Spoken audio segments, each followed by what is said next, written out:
नमस्कार, आप देख रहे हैं खबर दिन भर। देसी खबर वाला झारखंड पर रोज सुबह 6 बजे आने वाला आपका खास कार्यक्रम, जहां आपको मिलती है झारखंड की बीते 24 घंटे की सबसे जरूरी और काम की खबरें, आसान भाषा और देसी अंदाज में। तो चलिए बढ़ते हैं आगे और जानते हैं आज की बड़ी और महत्वपूर्ण खबरें। सीसीएल में कोयला उठाव के दौरान अवैध वसूली, सीबीआई ने 4 लोगों को किया गिरफ्तार।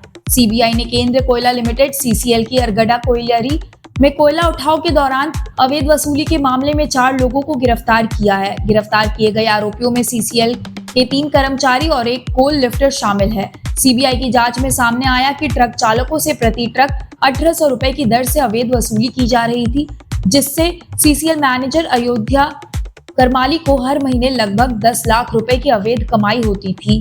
गिरफ्तार आरोपियों में मैनेजर अयोध्या करमाली, क्लर्क मुकेश कुमार, कर्मचारी प्रकाश महली और कोल लिफ्टर विजय कुमार सिंह शामिल है।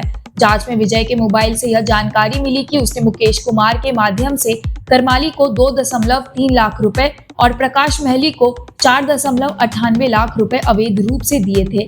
इस मामले में सीबीआई ने 6 मार्च 2025 को सीसीएल निगरानी टीम के साथ संयुक्त जांच की थी। पर्याप्त सबूत मिलने पर 5 जून को एफआईआर दर्ज की गई। जांच में असहयोगात्मक रवैये के चलते तीनों कर्मचारियों को हिरासत में लिया गया। डिजिटल रजिस्ट्रेशन से धनबाद के सरकारी अस्पताल में बढ़ी मरीजों की परेशानी। धनबाद के सबसे बड़े सरकारी अस्पताल Shaheed Nirmal Mahato memorial medical college SNMMCH में अब इलाज से पहले डिजिटल रजिस्ट्रेशन अनिवार्य कर दिया गया है। स्वास्थ्य विभाग के निर्देश पर यहां ब्रीफ केस मोबाइल ऐप के माध्यम से मरीजों को ओपीडी रजिस्ट्रेशन कराना जरूरी कर दिया गया है। नई व्यवस्था के तहत ऐप से रजिस्ट्रेशन के बाद ही मरीजों को ओपीडी पर्ची मिलेगी और डॉक्टर से इलाज शुरू हो सकेगा। हालांकि यह व्यवस्था आधुनिक और पेपरलेस स्वास्थ्य सेवा की दिशा में एक अच्छी कदम मानी जा रही है, लेकिन यह दूर दराज से आने वाले गरीब, अनपढ़ और बुजुर्ग मरीजों के लिए परेशानी का कारण बन गई है। कई ऐसे मरीज जिनके पास स्मार्टफोन नहीं है या जिन्हें ऐप डाउनलोड करने और इस्तेमाल करने की जानकारी नहीं है, इलाज नहीं करा पा रहे हैं। घंटों लाइन में खड़े रहने के बावजूद भी उन्हें बिना इलाज के लौटना पड़ रहा है। बुजुर्ग मरीजों ने कहा कि यह तकनीकी व्यवस्था उनके लिए बड़ी चुनौती है। उन्होंने मांग की है कि अस्पताल प्रबंधन इस व्यवस्था में कुछ ढील दे या सहायता केंद्र बनाए, जहां ऐसे मरीजों की मदद हो सके जो ऐप का इस्तेमाल नहीं कर सकते। झारखंड मैया सम्मान योजना में बड़ा फर्जीवाड़ा, पुरुष ले रहे थे महिला योजना का लाभ। 172 फर्जी लाभुकों पर केस दर्ज। झारखंड सरकार की मैया सम्मान योजना में पूर्वी सिंहभूम जिले के घाटशिला अनुमंडल स्थित गालूडी थाना क्षेत्र से बड़ा फर्जीवाड़ा सामने आया है।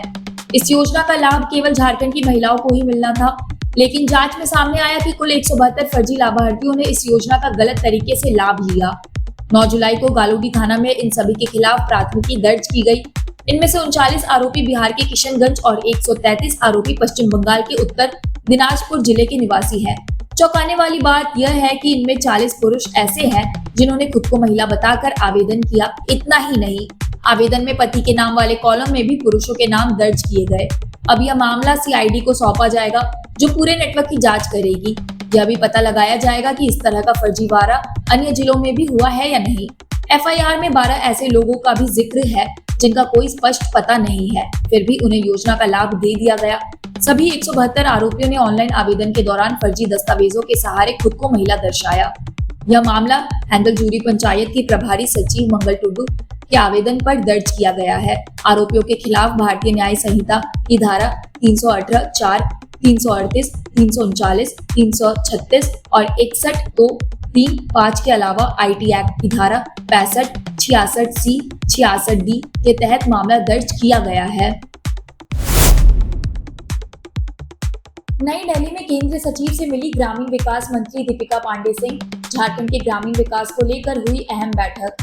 ग्रामीण विकास मंत्री दीपिका पांडे सिंह ने बीते कल नई दिल्ली में ग्रामीण विकास मंत्रालय, भारत सरकार के सचिव शैलेश कुमार सिंह और झारखंड सरकार के ग्रामीण विकास विभाग के सचिव के निवासन से महत्वपूर्ण बैठक की। यह उच्च स्तरीय बैठक झारखंड में ग्रामीण विकास की गति को तेज करने और राज्य तथा केंद्र सरकार के बीच समन्वय को और अधिक सशक्त बनाने पर केंद्रित रही। बैठक के दौरान कई महत्वपूर्ण मुद्दों पर चर्चा हुई।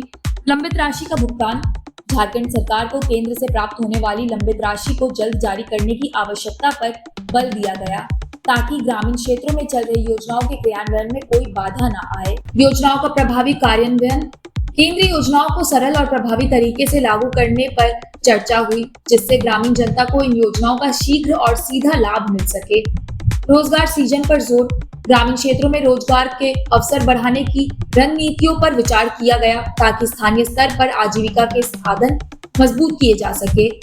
राज्य केंद्र समन्वय, केंद्र और राज्य सरकार के बीच बेहतर समन्वय के जरिए विकास कार्यक्रमों को और प्रभावी ढंग से लागू करने पर जोर दिया गया।